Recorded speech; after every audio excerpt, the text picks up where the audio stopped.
안녕하십니까. 네, 이 시간엔 우리가 계약에 대해서 살펴보도록 하겠습니다. 우리 주위에서 자주 보는 그 일상적인 또 모습 중에 하나 아니겠습니까? 여러분 계약 체결을 해보셨죠? 네, 여러분이 의식하건 못 하셨건 우리는 굉장히 많은 계약들을 체결하고 삽니다. 아침에 버스 타는 것, 전철 타는 것, 그냥 물건 구입하는 것, 이 모든 것들이 다 계약 체결인 겁니다. 이해되시죠? 그래서 굉장히 중요한 우리가 이제 계약에 대해서 살펴볼 텐데요. 먼저 공부를 하신 분들은 알겠지만 이 계약에 앞서서 좀 더 큰 개념이 나오죠. 법률 행위라고 하는 개념이 나옵니다. 이 법률 행위에 대해서 먼저 간단히 살펴보고 우리가 계약에 대해서 들어가 보도록 하겠습니다. 먼저 법률 행위라고 하는 것은 이 이제 정의할 때 여러분들이 좀 와닿지 않죠. 와닿지 않은데 이렇게 보시면 됩니다. 법적 효과를 발생시키는 그러한 의사표시, 이 정도로 정리하시면 되겠습니다. 법적 효과를 발생시키는 의사표시를 법률행위라 한다. 자, 예를 들면 갑과 을이 거래를 합니다. 갑이 자신이 가지고 있는 차를 상대방 을한테 5천만 원에 팔겠대요. 그러니까 을이 좋아, 내가 이걸 살게 라고 해서 동의를 하는 겁니다. 사겠다고 하는 겁니다. 자, 5천만 원에 팔게, 내지는 좋아, 내가 그걸 살게 라고 하는 것은요, 돈거래가 있게 되는 것이죠. 법적 효과가 발생하게 되는 것이죠. 법적 효과를 발생시키는 그 의사표시 이거 있지 않습니까? 이런 것들을 뭐라 한다? 법률행위라 하는 겁니다. 법률행위.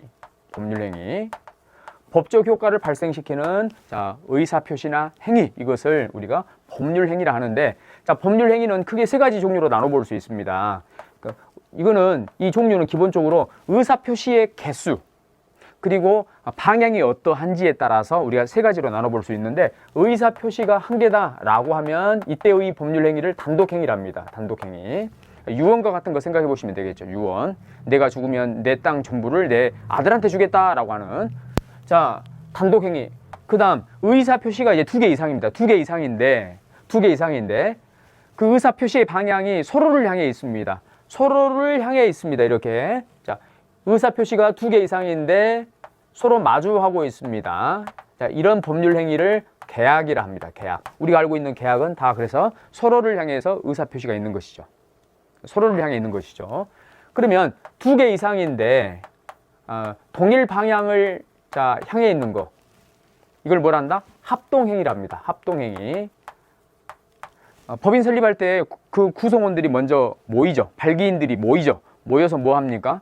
의견을 합치시킵니다. 우리 어떤 법인 만들자, 이렇게. 그러면 그 구성원들이 법인 설립을 향해서 동일한 의사 표시를 하는 거예요. 이런 것들을 뭐라 한다? 합동행위랍니다. 합동행위. 법률행위 종류 3가지인데, 여러분, 그러면 그 다음 여기서 가장 비중이 큰 게 어떤 걸까요? 어떤 게 가장 많이 일어날까요? 단독행위입니까? 계약입니까? 합동행위입니까? 네, 계약이죠. 계약. 우리 누구나 다 사실 이 계약을 체결하고 삽니다. 계약이 굉장히 중요하죠. 그러면 앞으로 물론 이제 법률행위는 곧 계약이다, 이렇게 하면 그 표현은 틀려요. 왜 그렇습니까? 법률행위에는 계약만 있는 것이 아니기 때문에 그렇게 단정하는 것은 분명히 틀린 지문입니다. 그렇지만 우리가 편의상 앞으로 법률행위라는 말이 나오면 뭘 떠올리셔라? 법률행위를 이해하기 위해서 우리가 습관적으로 계약을 떠올리시기 바랍니다. 이해되시죠? 법률행위는 계약은 아니지만 우리 그렇게 계약을 떠올리자, 일단 약속한 겁니다. 네, 약속을 하고요. 그 다음, 여러분, 법률행위는요 2단계로 되어 있습니다. 2단계를 거쳐서 완성이 됩니다. 완성. 먼저 일단 여러분, 우리 자동차 같은 경우도 어떻습니까? 자동차에 들어가는 부품이 약 3만 개 있답니다. 3만 개. 그러면 이 3만 개가 일단 부품으로 존재하던 것들이 조립이 되어야 되겠죠. 조립이 되어서 일정한 외형을 이렇게 갖춰야 됩니다. 맞죠? 네. 부품이 조립이 되었어요. 외형을 가진 다음에, 그 다음 여러분, 이 부품들이 일단은 조립된 부품들의 각각의 문제가 있으면 돼야 안 돼요? 안 되겠죠. 이 부품들이 다 정상일 때 전국적으로 어떻게 하는 겁니까? 운행이 가능한 겁니다. 운행이 가능하다. 우리 계약도 마찬가지입니다.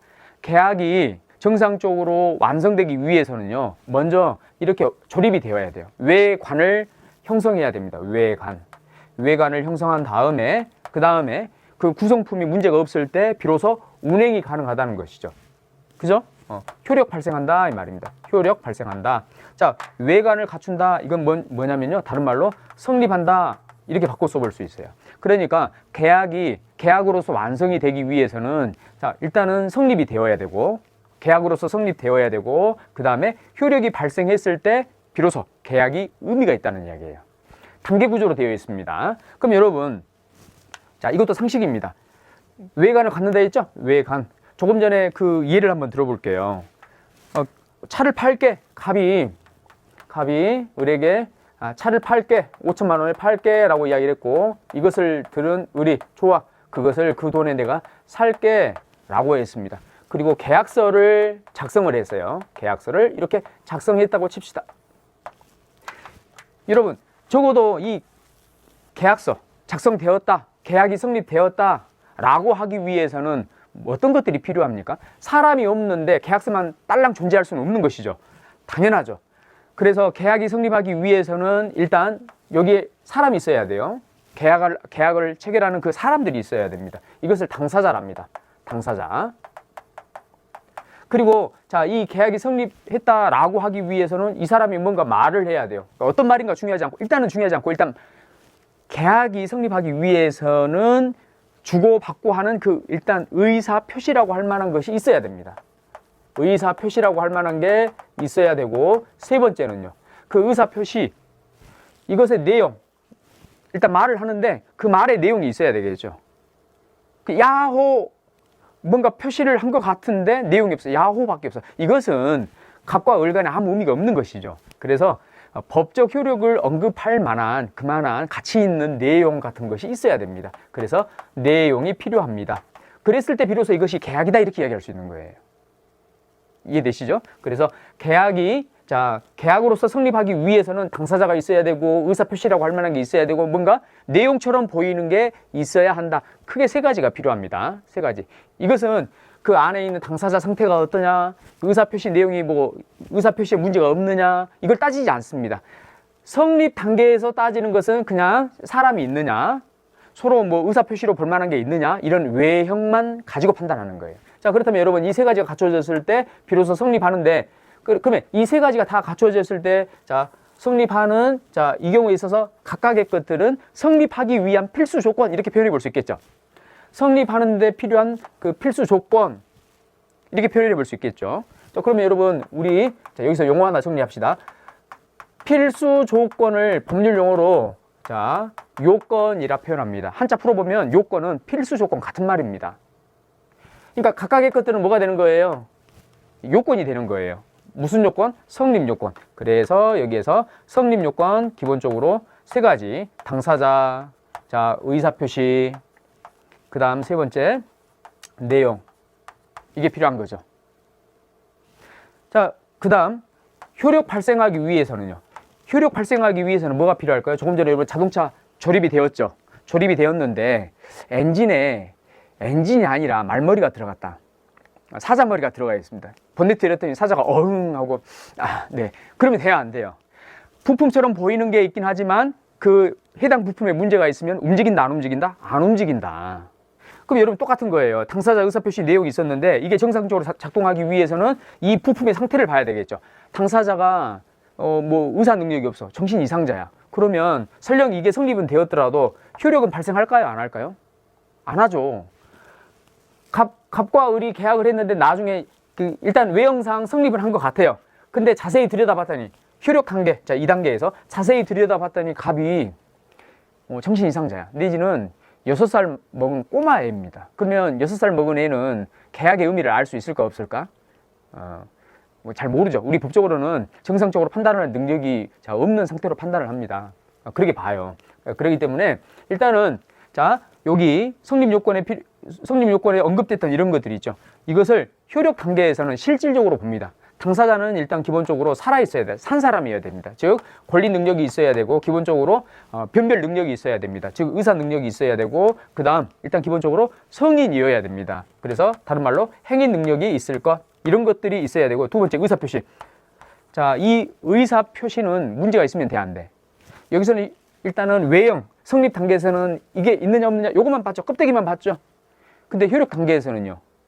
의사표시를 하긴 했는데 자, 여기 여러분 참고로 의사 표시하면요. 여기서 말하는 의사는 그 사람의 진의를 말하는 겁니다. 진의. 쉽게 말해서 여러분 생각을 말하는 겁니다. 그러니까 이 사람의 생각과 그 생각이 반영이 된 표시.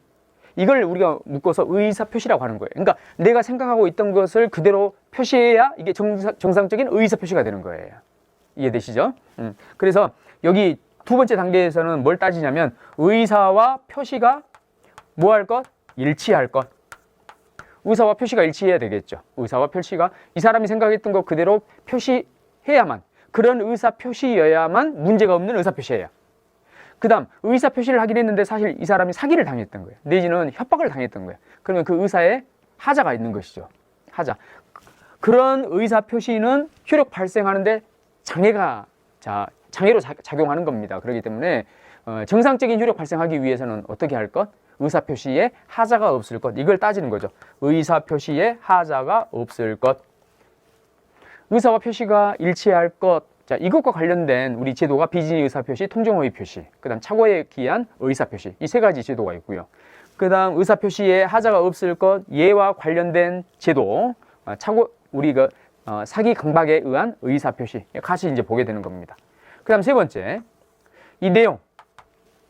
일단 성립 단계에서는 내용이 있어 없어? 형식상 봤는데 이제 효력에 있어서는요, 그 내용이 실질적으로 일단 그 확정 가능한지, 실현 가능한지, 그 다음 적법한지, 사회적으로 용납할 수 있는지, 이걸 실질적으로 따지는 겁니다. 그래서 확정, 실현 가능성, 적법, 사회적 타당성, 이런 것들을 따져요. 여러분, 이 내용을 우리 법률 용어로 목적이랍니다. 목적과 동의어로 써요.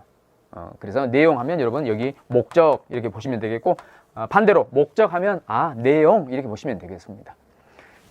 이 부분에서 그렇습니다. 그럼 여러분 뭔가 이제 그 계약의 내용이 있는 듯 한데 일단 1단계를 통과했는데 자세히 들여다보니까 그 계약 내용이 범죄를 대상으로 하는 거예요. 인신매매, 사람을 사고 파는 이런 계약. 이것은요, 일단 사고 파는 이 계약은 외형상 보았을 때 당사자가 있고, 그죠? 거래 대상도 있고 내용도 있죠. 일단 형식적인 건 다 갖춰졌는데 자세히 들여다보니까 인신매매는 범죄죠. 사회적으로 용납돼야 안 되죠. 그래서 효력 발생하지 않는 겁니다. 그 내용을 따지는 게 바로 요 세 번째 단계입니다. 세 번째 단계. 그러니까 효력에 있어서 이 내용에 대응하는 이 부분에서 그 실질 내용을 따진다. 그리고 다른 사람을 상해하는 것을 그러니까 갑이 제안하는 거죠. 을한테, 야, 병을 칼로 몇 번 쑤시면 내가 5천 줄게. 이런 식으로 총부 살해, 상해, 이걸 내용으로 하는 것 허용이 된다, 안 된다? 안 된다라고 하는 겁니다. 그래서 그 실질적인 내용을 따져보고 문제가 없을 때 비로소 효력 발생한다. 이렇게 우리가 이야기할 수 있다라는 겁니다. 이해되시죠? 자, 그러면 여러분, 성립에 있어서 성립 요건이 있었듯이 효력에 있어서도 효력 요건이 있겠죠. 효력 발생하는데 필요한 조건을 뭐라 하겠습니까? 효력 요건, 이렇게 표현할 수 있겠죠. 효력 요건 하면 이거 그대로 풀었으면 돼요. 이렇게 풀었으면 됩니다. 자, 지금 제가 성립 요건에서 세 가지, 효력 요건에서 여기에 대응하는 세 가지를 봤는데, 이것은요, 모든 법률 행위에 기본적으로 요구되는 것들입니다. 공통적으로 요구되는 것들. 모든 법률 행위에 공통적으로 요구되는 이것들 앞에 우리가 일반이라고 하는 용어를 써요. 일반이란 말을 붙여줍니다. 그러니까 일반 성립 요건, 일반 효력 요건 이렇게 해주는 거예요. 그러면 교수님, 일반 말고 또 특별도 있다는 이야기입니까? 그렇죠. 여러분 참 머리가 좋으시네요. 네, 여기 일부 행위에 이거 말고 별도로 요구되는 특별한 요건들이 있어요. 그래서 그 요건에는 우리가 이제 특별이란 말을 붙여주는데, 그러니까 성립 요건, 효력 요건 있었죠? 여기 각각의 특별 성립 요건, 특별 효력 요건이 있다는 이야기입니다. 있다는 이야기고, 자, 여러분 여기 조금 뒤에 바로 뒤에서 우리가 이제 볼 겁니다. 특별 성립 요건과 특별 효력 요건이 각각 있는데 그 내용도 여러분이 봐두셔야 돼요. 봐두셔야 되고, 그 부분은 바로 체크하겠습니다. 일단 지금 여러분이 보실 것은 성립 요건에 크게 세 가지가 있다. 그리고 이 성립 요건은 모든 법률 행위의 공통이기 때문에 일반 성립 요건이라 한다. 자, 이렇게. 그 다음 효력 요건에 있어서는 여기에 매칭하는 구체적인 이런 내용들이 있다. 그죠? 이게 효력 요건인데 모든 법률 행위에 요구되는 효력 요건이다. 그래서 얘도 일반 효력 요건이다. 이 정도. 봐두시고 특별 효력 요건은 뒤에서 보기로 하고, 자, 그 다음 만약에 여러분 이 부분에서요 요건을 다 갖추면 우리가 표현을 어떻게 합니까? 이런 표현이 70년대 80년도에 사법고시 기출문제입니다. 한번 한두 번 이게 나온 걸로 알고 있습니다. 여러분 이 성립 요건 있죠. 성립 요건을 갖추면 자 성립한다, 성립했다 이렇게 표현하죠. 근데 요건을 갖추지 못하면 우리가 표현을 어떻게 하냐면요, 불성립이라고 표현해요. 불성립, 성립하지 않았다 이렇게 표현해요. 우리 법에서는 막연한 것은 일단 위험합니다. 대충 이렇게 하겠지? 그러지 않을까? 이건 굉장히 위험합니다. 그러니까 정확히 그냥 아셔야 돼요. 그러니까 성립 요건을 갖추지 못하면 자 성립했다, 불성립했다 이렇게 이야기를 하는 거예요. 그런데 우리 이 구조가 어떻게 되어 있다고 했죠? 단계 구조로 되어 있다고 했죠? 여러분 성립이 되어야만 그 다음 효력이 자 있느냐 없느냐 이 이야기를 할 수 있는 거죠. 성립이 되어야만 자 효력이 있다, 유효, 효력이 없다, 무효 이야기할 수 있는 거예요. 만약에 성립이 안 됐다, 불성립이다, 불성립일 때는 2단계 넘어가지도 않습니다. 1층이 지어져야만 2층이 이렇게 지어질 수 있는 것처럼 1층이 지어지지 않았는데 어떻게 2층 이야기할 수 있겠습니까? 1층이 없는데 어떻게 2층을 이야기할 수 있어요? 말이 안 되는 것이죠. 자, 그렇기 때문에 불성립일 때는 유효, 무효 이런 이야기를 할 수 있다, 없다? 없다. 자, 우리가 유효와 무효는 성립 요건에 있어서 성립 요건을 다 갖추었을 때, 즉 성립되었을 때 그 다음 단계로 유효와 무효를 자 우리가 논할 수 있다. 이 정도 기억해 두시기 바랍니다. 자, 그러면 우리가 정리 한번 해봅시다. 성립 요건은 일반 성립 요건, 특별 성립 요건이 있다. 효력 요건은 일반 효력 요건, 특별 효력 요건이 있다. 지금 우리는 얘는 봤죠, 그죠? 네. 그리고 이제 우리가 뒤로 넘겨서 자 한번 보겠습니다. 조금 전에 그 예로 들었던 건데요. 갑과 을이 5천만 원짜리 자동차 거래하는 상황이고 계약서를 작성을 했습니다.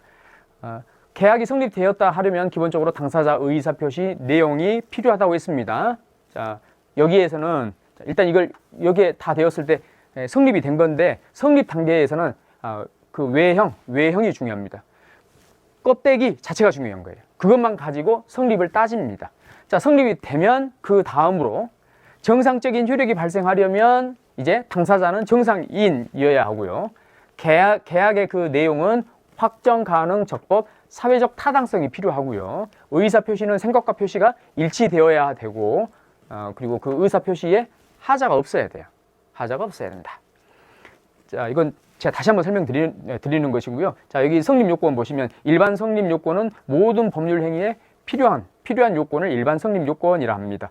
여기에서 이제 특별 성립 요건이 나오죠. 얘는 이제 일부 행위에만 필요한 겁니다. 일부 행위에만 필요한 건데요. 예를 들면 유언에 있어서 유언의 방식은 5가지입니다. 가족법에 보면 5가지인데, 자, 어쨌건 유언으로서 성립하려면 그냥 말로 해서는 안 되고요. 말로 해서는 안 되고 유언의 방식을 거쳐야만 유언으로서 성립하는 겁니다. 그래서 유언에 있어서 방식을 갖출 것, 혼인이나 입양에 있어서는 뭐 할 것? 신고를 해야만 성립합니다. 신고가 필요하고 대물 변제에 있어서는요.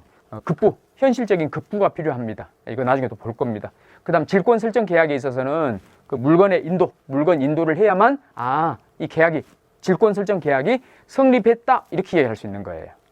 그러면 자, 지금 여기서 제가 말씀드린 것은 모든 법률 행위가 아니라 유언이라고 하는 여기에서 혼인이나 입양에 있어서, 그죠? 특정 행위에 있어서만 이걸 요구를 하고 이 행위에 있어서만 이런 것들이 있어야 비로소 성립한다. 그런 의미에서 특별 성립 요건 이렇게 이야기를 한다고요. 네, 아주 쉽다. 어렵지 않죠? 그 다음 이제 우리가 효력 요건입니다. 효력 요건도 모든 법률 행위에 필요한 일반 효력 요건이고 일부 행위에만 필요한 특별 효력 요건이 있습니다. 그래서 일반 효력 요건 하면 성립 요건 중에 당사자에 대한 부분, 당사자는 권리 능력, 의사 능력, 행위 능력이 필요하고 목적은요. 그 내용과 관련해서는 우리가 그 내용 자체는 확정이 되어 있어야 되고 실현 가능해야 됩니다.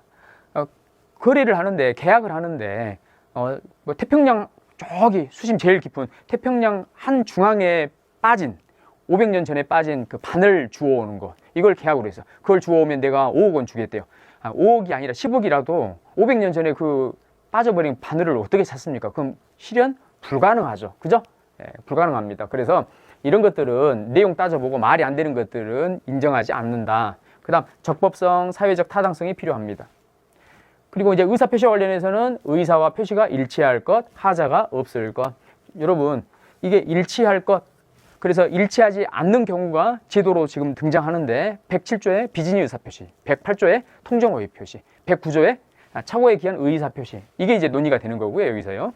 그 다음 110조의 하자가 없을 것, 110조의 사기 강박에 의한 의사 표시가 나오는 겁니다.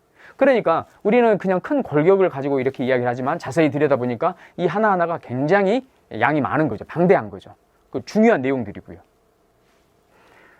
그리고 여러분 여기 적법성, 사회적 타당성 예 하면요. 민법 103조, 104조. 이 판례가 얼마나 많습니까? 그죠? 그러니까 여기서 한 문제 나오는 거예요. 이렇게. 자, 그 다음 특별 효력 요건으로서 자, 우리 만약에 거래에 있어서는 갑과 을 이렇게 등장했지 않습니까? 그런데 만약에 갑의 대리인 누구, 대리인을 통한 법률 행위를 했다라고 했을 때 그 법률 행위, 그 계약이 효력 발생하려면 대리인이라고 한 사람한테 정상적인 대리권이 있었어야만 계약이 효력 발생해 이렇게 얘기할 수 있는 거예요. 그래서 대리행위에 있어서 대리권이 존재할 것, 그 다음 미성년자나 피한정 후견인의 경우에 있어서는 법정 대리인의 동의가 있어야 비로소 효력 발생하는 것이고, 유언에 있어서는 여러분 일단 방식을 갖췄어요. 성립은 되었죠. 그러면 유언에 있어서 효력 발생하려면 어떻게 해줘야 됩니까? 유언자가 돌아가 주셔야 돼요. 표현이 조금 그죠? 죽어라 좀 그런데 아무튼 그분이 돌아가셔야만 비로소 효력 발생하는 겁니다. 이해되시죠? 그 다음 조건부나 기한부 법률 행위에 있어서는 조건이 성취되거나 기한이 도래해야만 그때 비로소 효력이 발생한다라고 하는 겁니다. 자, 그래서 우리 이것까지 다 갖추면 뭐 하게 된다고요? 비로소 효력 발생한다. 그러면 우리 법률 행위 중에 가장 비중이 높은 게 계약이라고 했었죠? 계약은 우리가 이제 더 들어가 봅시다. 계약은 어떻게 해야 성립되느냐? 조금 전에 우리 그 그림 있었죠?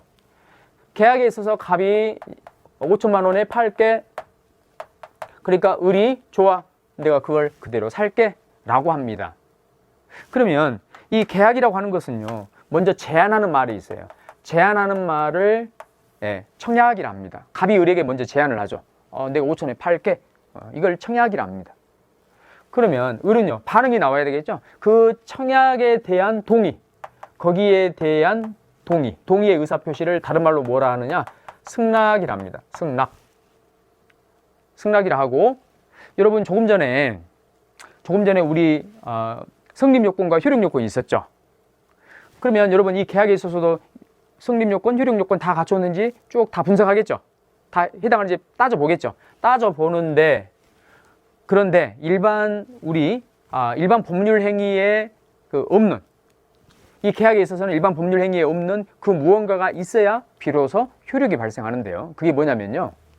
그러니까 이제 제가 뭐 성립을 말한 게 아니었고 뭐 다른 건 문제 없어요. 다 똑같은데 특별히 계약에 있어서는 다른 법률 행위에 없는 특별한 그 무엇, 이게 있어야 효력 발생하는데, 그게 무엇이냐면 이 청약의 내용과 승낙의 내용이 서로 합치할 것.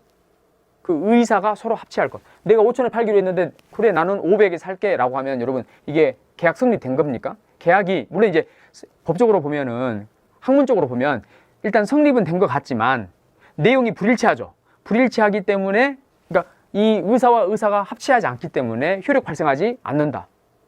5천에 팔게 라고 했을 때 5천에 살게 라고 해야만 정상적으로 효력 발생하는 것이죠. 그래서 두 개의 의사표시가 있잖아요. 이 두 개의 의사표시가 서로 뭐 할 것? 합치할 것. 합치해야만 효력 발생합니다. 그러니까 의사표시의 합치는 일반 효력 요건입니까? 특별 효력 요건입니까? 그렇죠. 특별 효력 요건입니다. 특별 효력 요건. 자, 청약은 제안하는 의사표시, 승낙은요, 청약에 대한 동의. 그 다음에 청약의 유인이라고 하는 게 있어요. 이건 뭐냐면, 자, 광고를 하죠. 광고를 하면 사람이 보고, 나 저거 사야지 라고 하면서 다가오겠죠. 다가오면서 제가 그거 살게요. 이렇게 이야기할 거 아니에요. 그러니까 청약을 유도하는 것을 청약의 유인이랍니다. 청약하도록 유도하는 것. 광고 같은 거 생각해 보시면 되겠어요. 자, 그래서 청약을 유도하는 행위를 청약의 유인이라고. 그 청약할 때는요, 승낙 기간을 정하는 경우와 그렇지 않은 경우가 있습니다. 승낙 기간을 정하는 경우, 그렇지 않은 경우. 우리 주관식에 있어서는 이 둘을 나눠서 반드시 봐줘야 돼요. 승낙 기간을 정한 경우에는 상대방이 만약에 승낙을 한다라고 하면 그 기간 안에 승낙을 해줘야 효력이 있습니다. 승낙 기간을 정하지 않은 경우는요, 일단 그 계약의 성질에 맞는 적절한 그 기간 내에 승낙을 해줘야 됩니다. 이걸 거기에 맞는 적절한 기간, 이걸 상당한 기간이랍니다. 상당한 기간. 그래서 상당한 기간 내에 승낙을 해줘야 됩니다. 이해되시죠? 네. 자, 그래서 청약과 승낙, 그리고 이 청약과 승낙의 합치, 여기까지가 있어야만 우리 이제 계약은 비로소 효력 발생한다. 이런 내용까지 보시면 우리가 지금 여러분 가지고 있는 이 자료 내용 전체 다 여기 이제 포함되는 내용이거든요.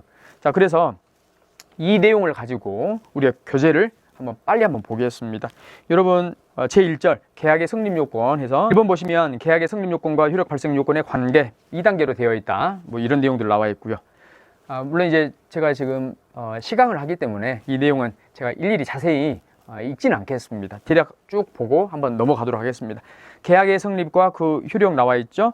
그 다음 양가로 2번 보시면 계약의 성립 요건, 여기에 일반적 성립, 특별 성립 요건이 있다. 그래서 특별 성립 요건에 이런 것들이 있구나. 이 정도 보시면 되겠고, 뒤로 넘겨보시면 계약의 효력 발생 요건입니다. 여기에도 역시 일반 효력과 특별 효력 요건이 있다. 그 다음 양가로 4번 계약의 일반적인 효력 발생 요건 나와 있죠. 내용의 확정, 실현 가능, 적법과 사회적 타당. 이 부분은 조금 전에 우리가 봤듯이 여러분 그 앞 그림 있지 않습니까? 죄송합니다. 앞 그림. 조금 전에. 자, 우리 법률 행위에 대한 내용이었지만 계약 역시 법률 행위죠. 그렇기 때문에 여기서 봤던 그 내용 그대로입니다. 그래서 확정, 실현 가능, 적법, 사회적 타당성 필요하고, 그다음 그 실현 가능성 관련해서 자, 불능의 문제가 여기서 등장하는 겁니다. 실현이 불가능하다. 불능의 문제가 여기서 이제 등장하고, 이 채권에서도 여러분 불능의 문제는 꽤 이게 이제 비중이 있죠. 위험 부담과 그다음 위험 부담과 이행 불능, 원시적 불능, 후발적 불능 뭐 이렇게 이 불능에서 다 나오는 겁니다. 굉장히 내용이 많죠. 이 부분. 자, 그래서 양가로 5번에 보시면 동그라미 3번에 뭐 원시적 불능이 나오고, 뒷페이지 보시면 후발적 불능이 나오고, 동그라미 5번 원시적 불능과 후발적 불능의 효과 나옵니다. 이 부분은 일단 참고로 보시면 되겠고요.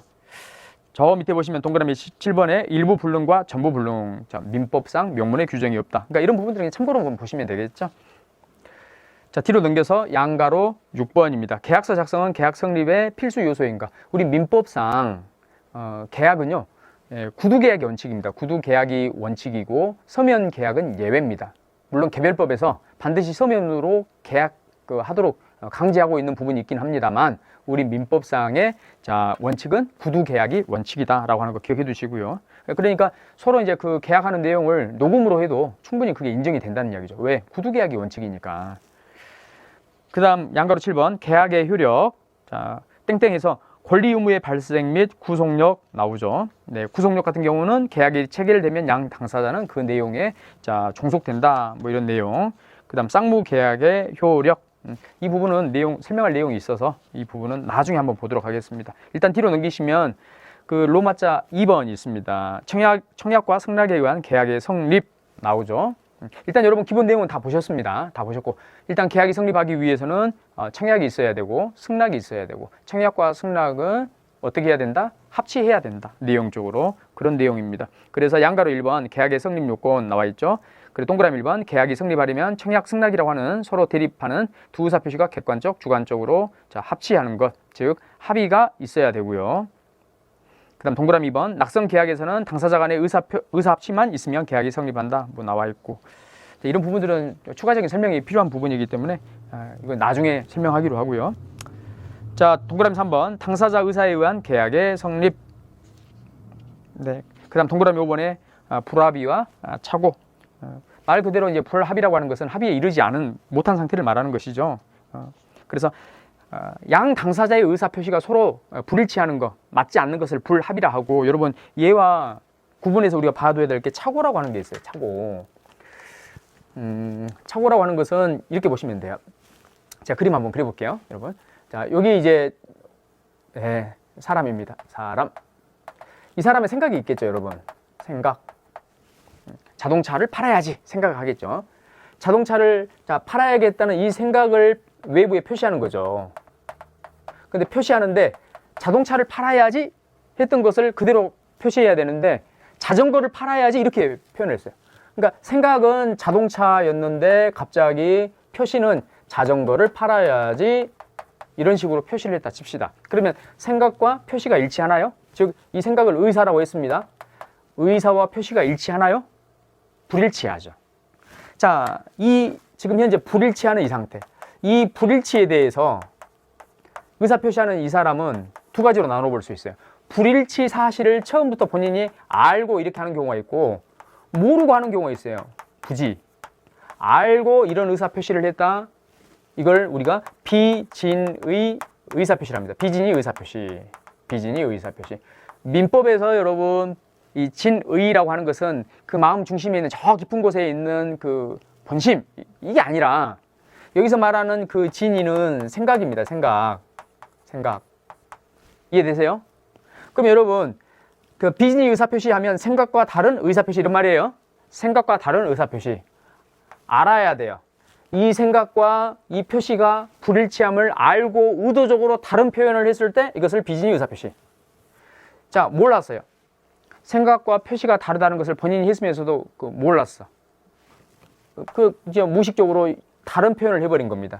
자, 이렇게 불일치를 몰랐을 때 이걸 착오라고 하는 거예요. 그럼 여러분, 착오와 비진의 의사표시는 한 끗 차이죠. 알았냐? 알았었냐? 몰랐었냐? 그죠? 네. 자, 여러분, 여기 나와 있는 불합의는 매도인과 매수인의 의사가 서로 일치하느냐, 그렇지 않느냐. 일치하지 않았을 때, 합치하지 않았을 때 불합의라고 하는 것이고, 착오라고 하는 것은 상대방의 의사가 아니라 말하는 사람, 이 한 사람을 기준으로 했을 때 생각과 이 표시가 일치하느냐, 그렇지 않느냐의 문제예요. 다른 문제입니다. 다른 문제. 그래서 의사와 표시라는 한 사람의 문제, 이렇게 나와 있는 게 바로 이제 그런 이유고요. 네. 동그라미 6번 여러분이 한번 읽어보시고, 그 다음 그 양가로 2번 보시면 청약의 법적 성질 나와 있습니다. 이 부분도 사실 어려운 내용은 아니고, 일단 기본 제가 설명드렸던 그 청약 기본 개념, 그 다음 제안하는 말, 이런 특징을 가지고 쭉 보시면 다 여기 사실 설명이 다 되는 거죠. 동그라미 2번에 청약은 하나의 의사표시이다. 누가 모릅니까? 청약은 당연히 하나의 의사표시지. 네. 그러니까 이 간단한 내용들이란 말이에요. 어려워할 이유가 없습니다. 자, 네. 이렇게 보시고 뒤로 넘기시면 양가로 3번 청약의 유인 나와 있고, 청약의 유인은 그 기본 개념하고 여기에 해당하는 사례 있죠? 이 정도 보시면 됩니다. 그 다음 그 동그라미 5번에 보시면 청약과 청약의 유인 구분하는 이유 나와 있는데, 이건 여러분이 학습하면서 우리가 좀 더 보기로 하고요. 그 다음 양가로 4번에 청약의 구속력 나와 있죠. 일단 청약이 청약으로서 효력 발생하면 그걸 처리하지 못합니다. 물론 상대방이 동의를 해주면 처리할 수 있지만 동의하지 않는다. 일반적으로는 청약을 처리할 수가 없습니다. 이것을 우리가 청약의 구속력이라 합니다. 구속력이라 하고, 그 다음 동그라미 3번에 철회권 유보제도, 이건 상식으로 보시면 되겠고, 사정 변경 원칙과 청약의 철회, 이 부분도 마찬가지입니다. 그렇게 중요한 내용은 아니고요. 그 다음 뒤로 넘기시면 양가로 5번에 청약의 효력 나와 있죠. 청약이 의사표시이기 때문에 그 의사표시는요, 상대방에게 도달했을 때, 자, 일단 효력 발생한다. 이해되시죠? 도달주의가 적용되니까. 그래서 도달주의, 그 다음 적용되기 때문에 상대방에게 도달해야만 효력 발생한다. 이런 내용 보시면 되겠고, 동그라미 2번에 그러니까 청약은 도달해야 효력 발생하는데 승낙은 어떠냐? 승낙의 의사표시는 승낙도 의사표시입니다. 그렇기 때문에 도달주의가 적용돼요. 승낙도 도달주의가 적용이 되는데, 다만 조심하실 게, 여러분 의사표시 주고받고 하는데 시간적인 차이가 거의 없이 바로 앞에 있는 사람과 대화하듯이 할 수 있는 이런 관계, 이걸 대화자간 이렇게 얘기를 하고요. 의사와 표시 주고받는데 상당한 시간이 걸려. 이런 관계를 격지자간이랍니다. 격지자간, 서로 떨어져 있다 이 말이에요. 그러면 제가 여기 제주도에서 저 강원도에 있는 사람에게, 야, 지금 전화 생각하지 마시고요, 제가 청약을 하는데 편지를 썼어요. 근데 그 편지를 썼는데 그 편지가 한 5일 걸려. 상대방한테 도달되는데 5일 걸립니다. 그러면 제가 의사표시했을 때 상대방은 5일 후에 알게 되죠. 시간적으로 상당히 떨어져 있는 관계죠. 그래서 이들을 격지자간이라는 겁니다. 그런데 전화를 제가 걸었어요. 강원도에 있는 사람한테 제가 전화를 걸었어. 바로 받죠. 서로 대화가 되죠. 거리가 멀더라도 서로 대화되기 때문에 이 둘을 대화자간이라고 표현합니다. 자, 그러면 여기 이제 승낙에 있어서 대화자, 격지자 나오는데, 일단 승낙은 기본적으로 대화자를 전제하기 때문에 도달주의입니다. 도달주의. 그런데 옛날처럼 통신이 발달되지 않았던, 전화기가 없었던, 희귀했던 그 시절을 놓고 한번 생각해 보세요. 서신 주고받는데 한 5일 걸리는 이런 관계. 일단 청약은 여러분 도달해야 효력 발생하죠. 근데 강원도에 있는 그 사람이 받았어요. 받았고, 자, 승낙의 의사표시 편지를 써서 보냅니다. 보낼 때 격지자 간에 있어서 승낙의 의사표시는 도달주의냐? 아닙니다. 예외적으로 발신주의입니다. 발신주의. 그래서 강원도에 있는 그 사람이 우체국에 가서 자, 이것을 갖다가 우편 발송을 맡겼을 때 비로소 효력 발생한다라고 하는 겁니다. 그래서 동그라미 2번에 두 번째, 그러나 격지자 간 계약은 승낙의 통지를 발송한 때 성립한다. 발신주의가 예외적으로 적용된다라고 하는 것도 꼭 기억해 두시기 바랍니다. 네. 그 다음 양가로 7번에 보시면 청약의 승낙 기간이 있습니다. 이 승낙 기간이라고 하는 것은 청약의 존속 기간이고 그 기간 내에 승낙이 이루어져야 되는데, 그렇다면 청약할 때 거기에 이제 언제까지 답을 주세요 이렇게 승낙 기간을 정한 경우가 있겠고 그렇지 않은 경우가 있겠다. 제가 설명드렸듯이 기간을 정했을 때는 그 기간 안에 승낙의 의사 표시를 해줘야 됩니다. 기간을 정하지 않았을 때는 그 계약에 적절한 그 상당한 기간 내에 승낙의 의사 표시를 해 주어야 한다는 것, 네, 기억해 두시고요. 네, 그 뒤에 보시면 2번 승낙 같은 경우는 우리가 앞에서 했던 내용들 일부 다 나왔기 때문에 참고하시면 되겠습니다. 네, 여기까지 해서 우리가 계약의 성립에 대해서 살펴보았습니다. 네, 이 시간은 여기까지 하도록 하겠습니다. 수고하셨습니다.